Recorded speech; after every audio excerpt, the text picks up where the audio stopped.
Sin más, comenzamos con el primer ponente, Julián Domínguez, CEO de CIP Arquitectos, CEO de REARE, Agencia de la Rehabilitación de Edificios, que nos va a comentar necesidad de una entidad gestora de rehabilitación. Adelante. ¿Qué hay? Buenos días. Muchas gracias tanto a Construction Hub como a toda la organización de Redwill que está desarrollándose con tanto éxito y sobre todo a ustedes que nos van a prestar su atención y a los que están en streaming. Bueno, lo que yo les vengo a comentar es que para todo esto que se está hablando de hacer renovación urbana a gran escala, es decir, pegar ese salto que se está comentando como necesidad de 30.000 viviendas rehabilitadas año a 400.000, 300, 400.000, que es el objetivo mínimo que nos tenemos que contemplar, pues no se puede llevar a cabo simplemente por tener la voluntad. Hay que generar un sistema que ayude a estructurarlo financieramente, ayude a hacer una gestión integral y ayude a que esto sea viable. Eso está ya escrito, ya está dicho y es una entidad gestora de rehabilitación. Bien, pero las entidades gestoras de rehabilitación no aparecen porque sí. Es decir, hay que crear un estado, un ambiente que sea favorecedor para ello. Y tiene que ser una integración de todos los agentes o de la mayoría de los agentes, equipos técnicos, constructoras, etcétera. Pues un poco lo que les vengo a presentar y lo que se está formando, que es una gran plataforma, que como la filosofía de esta plataforma empresarial va a ser la renovación eficiente y social, porque a veces cuando hablamos de renovación de los edificios estamos pensando que solo estamos haciendo la envolvente, pero realmente cuando tú actúas en un barrio a gran escala y rehabilitas todo el barrio, como las experiencias que tenemos, lo que haces es una actuación incluso social de regeneración. Se genera riqueza por la nueva actividad, por los nuevos puestos de trabajo que muchas veces se desarrollan con propio personal local, etcétera, ¿no? En esa rehabilitación. Entonces es un tema social, urbana, y por eso el nombre de Resurge. La idea es que de esta plataforma vayan apareciendo los distintos... ¿No tengo yo el mandito? Gracias. Vayan apareciendo las distintas gestoras de rehabilitación que se montarán expresamente para cada una de esas actuaciones. Actuaciones que tienen que tener pues una gran escala, porque si no serían actuaciones como lo que estamos haciendo. Y con lo que estamos haciendo no llegamos. Es decir, rehabilitando edificio a edificio, 2 edificios, 3 portales, así podemos llegar a 30.000, 40.000, 50.000 viviendas, pero no al volumen que estamos apuntándole y la necesidad que tenemos de reducción de huella de carbono. Entonces, los objetivos que vamos a tener los tenéis ahí un poco planteados y es abordar este tipo de proyectos.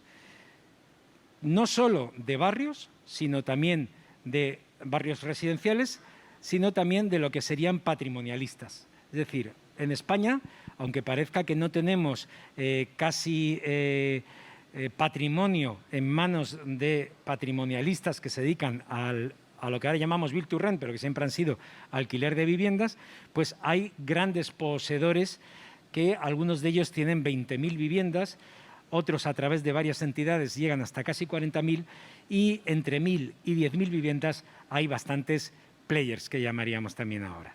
Entonces, la idea es que ahí tenemos un gran campo, no solo en los barrios, sino también en todo ese parque que se ha comprado a empresas como, públicas, como se compró hace años a Libima, etcétera. Hay un gran potencial. Y luego tenemos también un gran potencial dentro de todo lo que son residencias.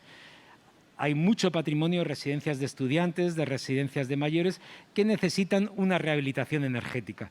Siempre cuando hablamos de residencias mayores tenemos como una imagen, o al menos nosotros, muy moderna, pero la realidad es que tenemos un patrimonio de residencias de mayores enorme con una gran ruina energética. Entonces hay que actuar también en todo eso.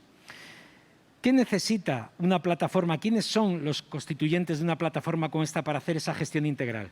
Pues fabricantes, constructoras, técnicos, gestores de comunidades como pueden ser los administradores de fincas o las asociaciones. Por no extenderme, ahí veis que se da cabida a todo el mundo para generar esa colaboración en lo que luego veréis que son la manera de trabajar, identificar los proyectos, desarrollarlos, hacer esa gestión integral. También van a estar, no cabe duda, los propios patrimonialistas que estén interesados, fondos de inversión que ayuden a esa generación de recursos para que sea viable, OCTs y empresas de rehabilitación que analicen los riesgos para que parte de lo que va a ser el tema de rehabilitación, de financiación, esté también apoyado por ellos, entidades aseguradoras, el CSIC, que va a tener un papel muy importante en la monitorización de los resultados, que ya está colaborando, por ejemplo, en el caso de Orcasitas, en el que se están pudiendo tener inputs de cuál es el ahorro real que estamos teniendo, y administraciones que tendremos como entidades colaboradoras. Es decir, como entidades colaboradoras, los otros serían como participantes, como entidades colaboradoras tendríamos el CSIC y otras administraciones que tenemos que involucrar, ayuntamientos, comunidades autónomas e incluso lo que es entidades como el IDAE. Al final, habrá un grupo que dirija, o hay un grupo que está dirigiendo todo esto como grupo promotor arrancando, pero en el que tienen cabida todas las empresas. ¿Con esa gestión qué pretendemos hacer?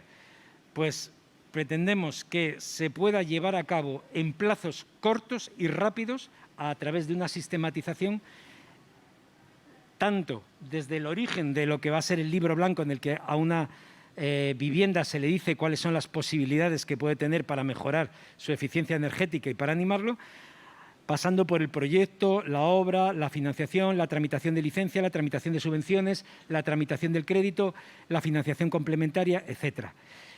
Ahora os van a hablar los otros ponentes, seguro, mucho más extendido de cómo se pueden hacer esas financiaciones, pero un poco la idea que veníamos a decir es que para hacer esa gestión integral se necesita una gestora de rehabilitación, y esa gestora de rehabilitación tiene que estar integrada por todos los agentes que participan en un proyecto de rehabilitación a gran escala.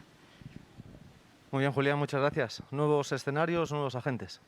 Así es. Nuevas formas de gestionar. Yo me he tomado aquí la primera, por orden, un poco. Comentabas, Julián, cómo podemos pasar de 30.000 a 400.000, porque este es el escenario. ¿Qué pensáis al respecto? ¿Cómo podemos articular este salto? Bueno, yo creo que lo más importante es, primero, tomar la voluntad de hacerlo. O sea, una de las cosas que nos encontramos es que tenemos una inercia respecto a sentirnos, entre comillas, contentos con lo que se está haciendo de las 30.000 viviendas, con las subvenciones que se nos dan a los 2 años, con las licencias que tardan un año y medio. Bueno, protestamos un poco, pero realmente no se ha hecho nada para romper esa inercia. Por primera vez, las administraciones públicas están generando algunos elementos como lo que es la declaración responsable para las actuaciones de envolvente, bueno, algunas cosas que pueden agilizar esto. Pero realmente lo que necesitamos es sistematizar los procesos. Si nosotros estamos en un rebuild que está hablando de industrialización, sistematización, digitalización, esto es lo que hay que llevar a la rehabilitación. Los chequeos de las documentaciones tienen que ser automáticos. No tiene sentido que para ver si una serie de documentación es correcta o no, tengamos que incrementar los recursos de un ayuntamiento. Ahí lo que hay que hacer es generar digitalización. Hoy en día tenemos herramientas para hacerlo. Entonces, eso tiene que ser muy automático. Y el técnico solo tiene que ver aquellas cosas que sean tomas de decisiones, pero no chequeos de documentación. La documentación se tiene que chequear de forma automática. Si nosotros sistematizamos esto que estamos hablando, lo sistematizamos a todo, es decir, antes comentaba José Antonio, 48 horas contestamos. Claro, ¿por qué? Porque lo tienen sistematizado. Si un banco tarda un mes en estudiar una operación, pues no vamos por buen camino para conseguir esos saltos. Es decir, la respuesta en una palabra es sistematizar todos los procesos, pero eso conlleva el tomar la decisión de hacerlo primeramente, de pegar el salto. Es cortita la propuesta, pero muy contundente y de gran calado. Pues Antonio. La verdad es que efectivamente tenemos una oportunidad, como estábamos diciendo, y esa oportunidad va a crear un sector. Tenemos que coger el caballo, montarnos en él y crear el sector. Pero luego hay un mañana después de los Next Generation, pero primero hay que crear el sector. Pero ¿en qué puede consistir el mañana de los Next Generation? Pues en generar nuevas formas de financiación. Mirad, yo recuerdo que me quedé muy sorprendido hace unos años en Austria, una rehabilitación que se estaba haciendo de todo un barrio y se estaba financiando con un 10% de la edificabilidad que le había permitido el ayuntamiento crecer a cambio de poder hacer una actuación de renovación urbana de todo el barrio. Era un barrio residual, viejo, al lado de una zona de estación que ya no tenía utilización, y gracias a esta actuación, que fue importante, no era de 3.000, eran de unas 1.300, 1.400 viviendas, se convirtió en un barrio de referencia. Pero ¿qué es lo que consiguieron? Que bien mediante utilización de pequeños áticos ligeros o bien mediante edificios que ubicaban en las zonas de unas zonas que había de jardines un poco residuales, que no eran las zonas de parques centrales de niños, pues emplearon esa edificabilidad dentro del proyecto de actuación para financiar con la venta parte de la rehabilitación. Entonces, en lugar de hacerlo mediante un sistema de subvención, lo hicieron mediante un sistema de aprovechamiento. Es decir, si tú me haces una actuación, hablaríamos en lenguaje coloquial, el convenio es, si tú me haces una actuación de renovación urbana de todo el barrio por el cual me rebajas el consumo energético y la contaminación en este coeficiente, yo te admito que para esa financiación puedas ampliar en un 10% el número de viviendas existentes. Claro, esto a veces, como cuando nos da grima el que la edificabilidad, el que alguien pueda hacer dinero, cosas de estas, pues no nos abrimos a las posibilidades que hay de una actuación tutelada, como era aquel caso, por el ayuntamiento. Y como esta que os comento, están también la de los beneficios fiscales. No siempre tiene que haber una subvención directa. La subvención directa tiene muchos problemas de gestión. Mediante sistemas, digamos, que no están en el inicio, sino después de sistemas fiscales, o sea, que tú recuperas el dinero, puede haber sistemas de financieros con cargo a esa actuación fiscal que también te lo subvencionen. Creo que tenemos un gran camino, pero de momento tenemos que recorrer en estos 4 años el crear el sector y de ahí no nos podemos bajar. Ese es el caballo al que yo creo que nos tenemos que subir. Fantástico.